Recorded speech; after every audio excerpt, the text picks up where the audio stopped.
Hi everyone, Stepan here. Today we are going to go over the Hippo. Now the Hippo, or the Hippopotamus Opening, is a relatively famous opening, and I've come to learn an extremely good opening. So in learning this and preparing the video, I've been playing some games, and I have to say I've enjoyed it very much. So what's the Hippo? The Hippo is a setup in which black approaches his defense in a hyper-modern way, fianchettoing the bishops, not putting anything past the third rank. So as you can see, all of black's pawns and pieces are on the first three ranks. So black isn't doing anything immediately out of the opening. Black is planning to break the center later on. It's the setup you can see on the board. So it's characterized by these four pieces: the knights on e7, d7, the bishops fianchettoed on g7 and b7, and these four pawns. So d6, e6, b6, and g6. I say these four pawns, even though having pawns on h6 and a6 is how people picture the Hippo most often, but you aren't going to play h6 and a6 in all types of positions, which is why I would like you to consider those two moves optional, and I'm going to explain when they should and when they shouldn't be played. There are two things I have to say at the start. Firstly, the Hippo can be played with both colors. You can play this as white and as with black. It doesn't matter which color you are, you can play the same setup. And secondly, you can play it against almost anything, in this case white, or if you play this with white, black can play against you. The only exception are very early fianchetto openings. For example, if white plays the Nimzo Larsen while you're not playing the Hippo, because you will never be in time to play g6 and bishop g7. Same goes for 1g3, which can be the Reti, the English, the Catalan, a double fianchetto, whatever, a Hippo. If white goes g3, either on the first or on the second move, sometimes even on the third move, it's impossible to play the Hippo. For example, c4. Let's say you play g6, okay, knight c3, bishop g7, g3. This is a very, very common way to start in the English opening, and it's highly unlikely you will be able to get in b6 at any point, so you will not be playing the Hippo. Against everything else, e4, d4, c4, knight c3, knight f3, everything else, you can go for the Hippo. The second thing I wanted to say is that there are a million different move orders to enter the Hippo setup. So personally, and this is from my very limited experience, about a month of trying this out, I've come to the conclusion that the best way to start is to play g6. You fianchetto early, and people, when they see g6, they imagine they will be playing against the modern defense. So most people are going to go d4. You are going to go bishop g7. They will play either knight c3 or f4 or knight f3, something. Then you still keep playing a normal opening. You go d6. This is just normal, and now white has a million moves, but let's say knight f3, and it's very common to go a6 here in the modern and then b5. That's the whole idea of the modern defense, but you don't have to do that. You can go a6 b6, you can go e6, you can go knight d7. There are many ways to start. That being said, if you sometimes play the French, you can start with e6 and then continue from there. You can start with the English defense with b6. You can also start via the Pirtz move order with d6. Same goes for d4 openings for white. You can start via any move order, but it's extremely important that you remain flexible and that you stay aware of the fact that you may have to adapt to your opponent's play. Okay, it's very possible that white isn't going to allow this ideal picture of the Hippo with all the pawns and pieces perfectly placed. Why do I say that? Well, sometimes white is going to play f4 early, sometimes white is going to go c4 early, sometimes white will even keep advancing the pawns in the center very early, disrupting your setup completely, and you will have to adjust, which brings me to my next point. The Hippo has no theory, okay, which is why it's extremely hard to categorize it as an opening at all. There is no theory. I would advise that you don't study the move orders at all. Study the differences between the setup you're trying to achieve, depending on what white plays. Okay, that being said, if you're looking for a great way to learn openings, try out Chessbook. It's a great tool for studying openings. It's very easy to use. It focuses on moves that people actually play. It explains the plans in certain positions, and it's going to highlight the mistakes you made in your games. So once you connect your Lichess and Chess.com accounts, it's going to focus on the mistakes you actually make. So you're going to be able to work on what matters most. You can import your repertoire either by hand or by, importing a PGN. So that's description below, let's say. So import the repertoire, and then you can start practicing it. So for example, if we go d4, d5, you can also have a bunch of pre-made repertoires from this position, and some of them are mine.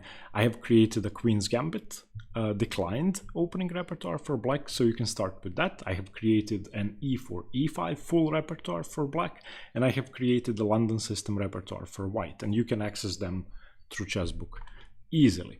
So once again, once you connect your Lichess and Chess.com accounts, you're going to be able to correct your opening mistakes. So for example, in this case, I play h6 in the tile, and let's see what mistake I'd made. So in this position, you played e6, play the correct move on the board. Wait, what's the move? I think I should go bishop e4. No? And here, this is a good example. I don't know. I don't know. Show me the answer. Queen e6 check. Yes. Okay. Damn.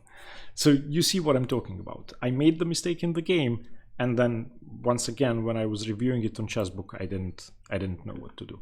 You can also practice all the moves in your repertoire, which is obviously one of the most useful things you can do. You can play through model games in your openings. You're going to get served games daily, and you can view performance by opening, which will be there once you complete your repertoire. Check out Chessbook by following the link in the description below. It's only $8 a month, even less if you pay yearly, and I hope you like it. So, the Hippo. This is the setup you're trying to achieve, and we are going to be looking at 3 different approaches by white. The 3 most common approaches by white. The first one is the 2-pawn center. Okay? This will come from people who play the Pirts, who play e4 against the Pirts, who play e4 against the modern, from people who don't really want to overextend because they aren't sure what they are doing. And this, I think, is the least likely pawn center, but it will still occur frequently. The second type of pawn center is a 3-pawn center with the pawns on f4, e4, and d4. This is, I would say, the most aggressive approach. I've castled queenside here for white, but it will also work with the king on g1. And the final type of center is a 3-pawn center with pawns on e4, d4, and c4. I would say that this is the best way for the best scenario for black. I think this is the easiest to play against, and I find it most comfortable when I play the Hippo.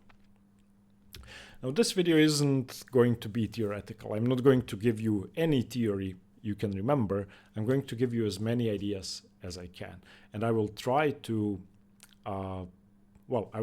explain them in a clear way, because knowing what to do in a middle game is important, but especially in system openings such as the London, the Collie, the Hippo, the Hedgehog. You have to know the ideas. You go for your setup, and what happens.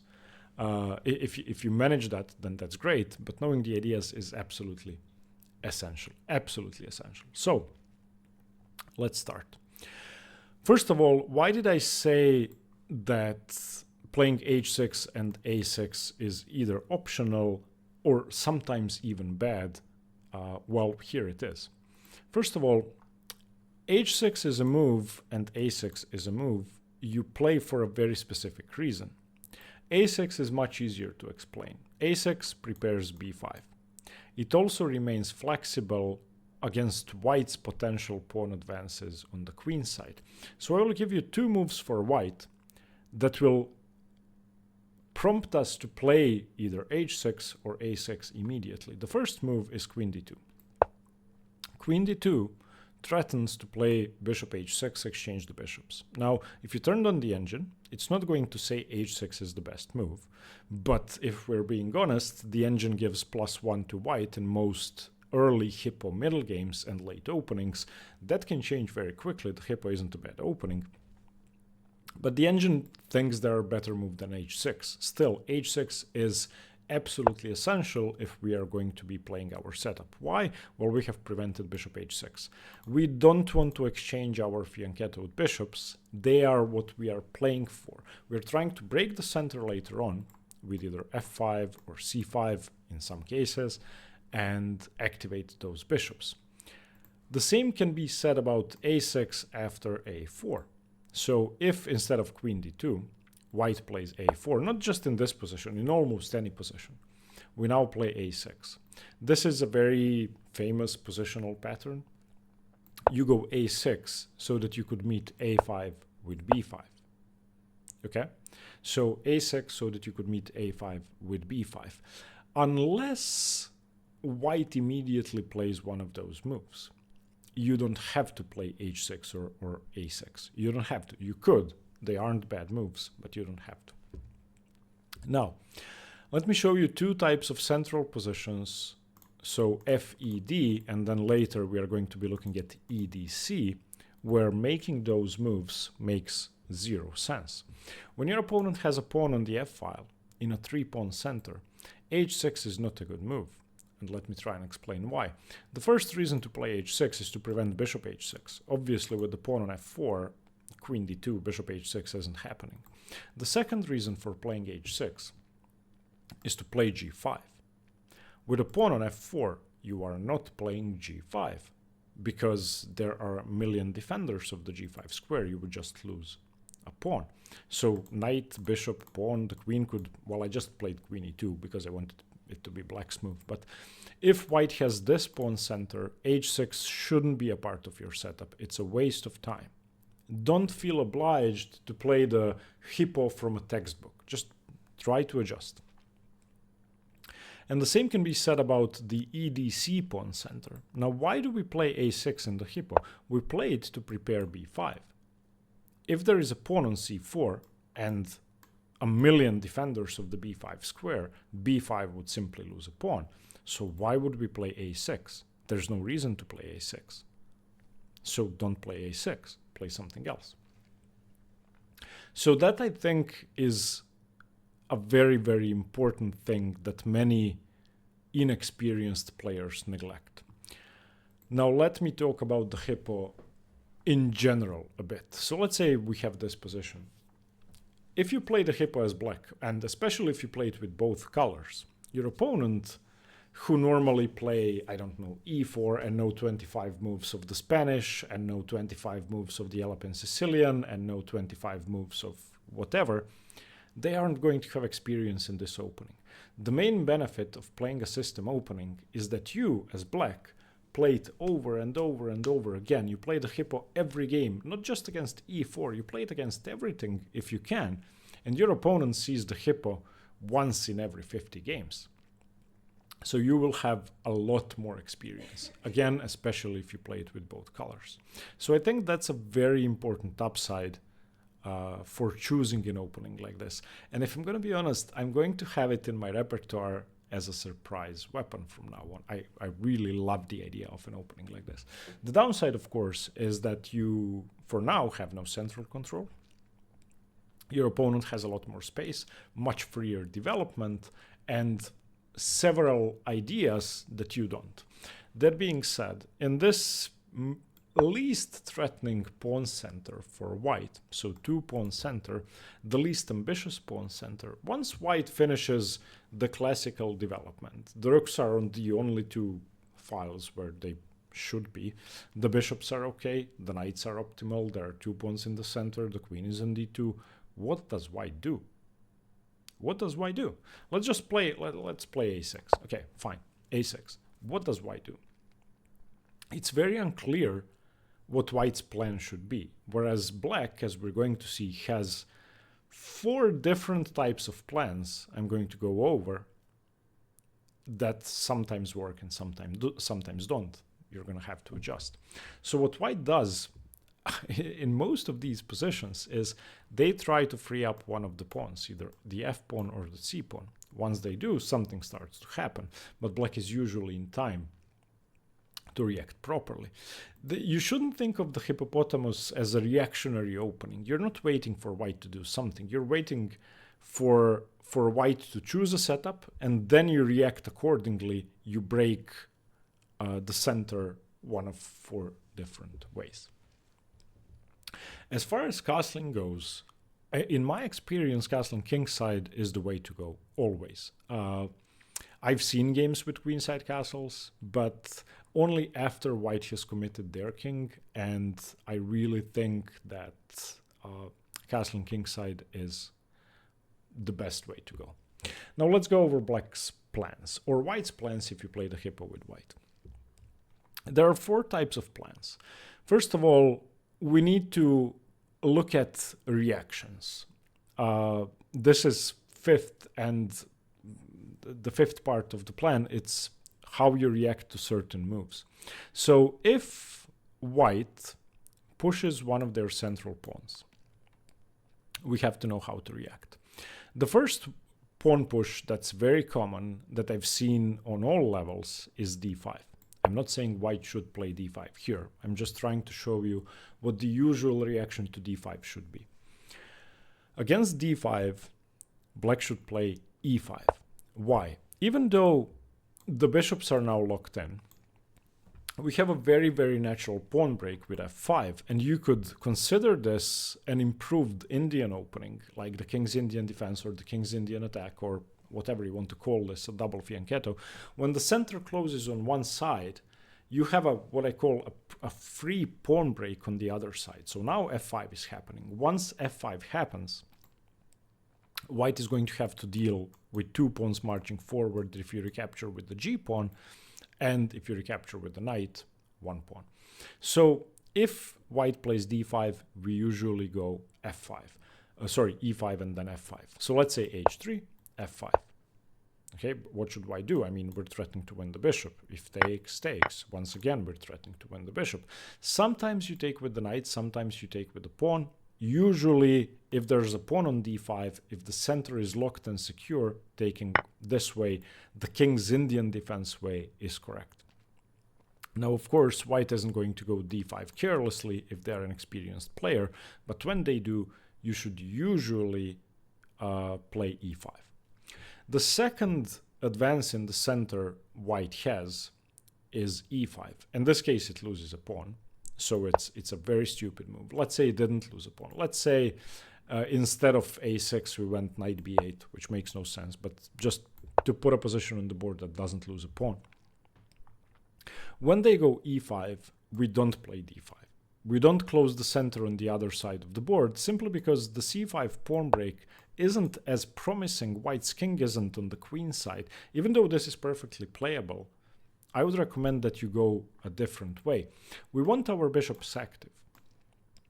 So against e5 take, white will almost always take with a pawn.